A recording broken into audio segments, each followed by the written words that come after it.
కలంగిరికాయలు చట్నీ రోటి పచ్చడి చేసుకుంటే బాగుంటుందండి.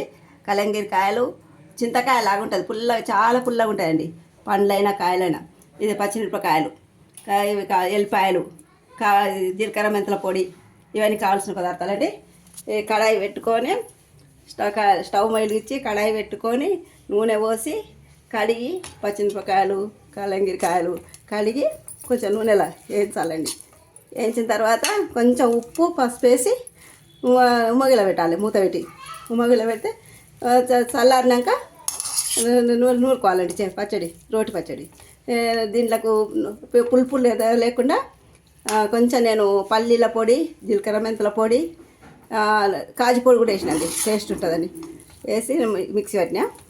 ఉప్పు మిక్సీ పట్టిన తర్వాత పోపుకు నూనె, ఆవాలు, జీలకర్ర, ఎండుమిర్చి, కరివేపాకు, ఇవి పప్పు, మినపప్పు, శనగపప్పు వేసి పసుపు వేసి పోపు పెట్టుకునండి.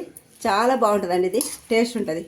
మనము నిల్వ ఉండాలంటే 2 రోజులు 3 రోజులు ఉండాలంటే మనం పల్లీలు వేయకుండా చేస్తే పులుపు బాగా ఎక్కువ పులుపు ఉంటుంది. తెల్లారి తింటే బాగుంటుంది అట్లా చేసుకుంటే.